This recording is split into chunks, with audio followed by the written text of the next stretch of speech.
శ్రీ గురుభ్యో నమ. అశ్విని నక్షత్రం అంశ ఫలితాలు ఎలా ఉంటాయి? అశ్విని నక్షత్రం అంశ ఫలితాలు ఏ విధంగా ఉంటాయి?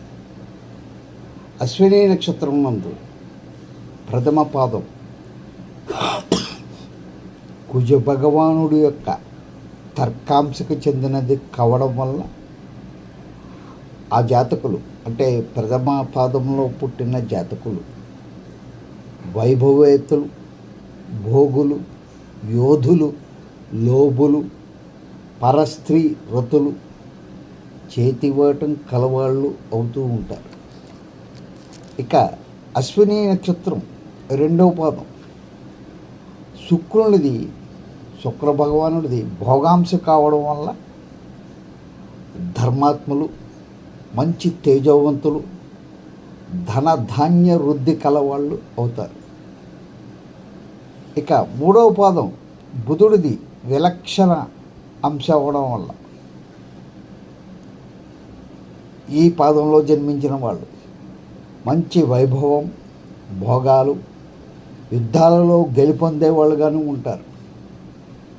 అశ్విని నక్షత్రం చతుర్థ పాదం చంద్రునిది ధర్మాంశ ఈ పాదంలో పుట్టడం వల్ల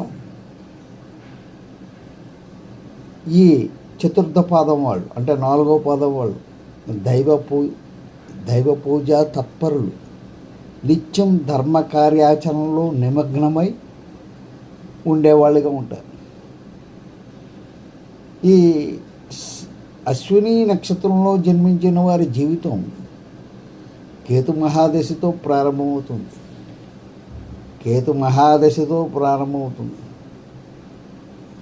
ఈ నక్షత్రంలో జన్మించిన వారికి 99% ప్రథమ సంవత్సరంలో కొద్దిపాటి అనారోగ్యాలు, మూడవ సంవత్సరంలో ఉదర సంబంధమైన వ్యాధి, 5వ సంవత్సరంలో నేత్ర సంబంధమైన సమస్యలు, 6వ ఏళ్ళలో ద్రవ్యహాని,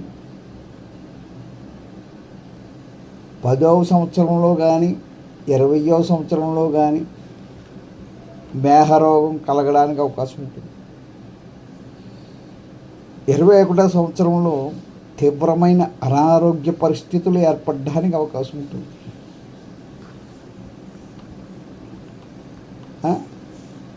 అలాగే 40వ సంవత్సరంలో కూడా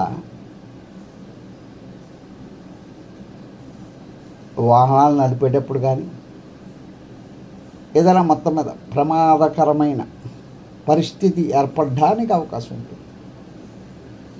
ఇది అశ్విని నక్షత్రం వారి అంశాల ప్రకారంగా తెలియజేయడం జరిగింది. ఈ అశ్విని నక్షత్రం జన్మించిన వాళ్ళు దీర్ఘాయుష్యవంతులుగా ఉంటారు. స్థూలకాయలు, పొడవాటి చేతులు, చిన్న ముక్కు, విశాలమైన కళ్ళు, చక్కటి రూపవంతులు, అందరి చేత ప్రేమించబడుతూ ఉంటారు. సమర్థులు, మంచి తెలివితేటలైన వాళ్ళు, రాజగౌరవం పొందుతారు. ఆభరణ ప్రియులు, చెడు సావాసాలు కలవాళ్ళు, సాహసవంతులు, లోబులు, చాపల్యం కలవాళ్ళు, కటి ప్రాంతంలో పుట్టుమచ్చలు ఉండడానికి కూడా అవకాశం ఉంటుంది. ఇది అశ్విని నక్షత్రం అంశ ఫలితంతో కూడిన అశ్విని నక్షత్ర గుణాదుల ఫలితాలు ఈ విధంగా ఉంటాయి. మీ వ్యక్తిగత జాతకం కావాలన్నా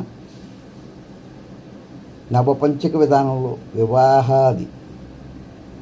వివాహం అంటే వివాహ శుభకార్యాలకి వివాహ పొంతనం కావాలన్నా వధూవరులకి వ్యక్తిగత జాతకం కావాలన్నా మమ్మల్ని సంప్రదించవచ్చు. ఈ విషయాన్ని ప్రతి ఒక్కరూ కూడా సహృదయంతో ఆదరిస్తారని ఆశిస్తున్నాను. మీ అందరికీ కూడా నా హృదయపూర్వక నమస్కారాలు తెలియజేస్తున్నాను. జై గురుదత్త.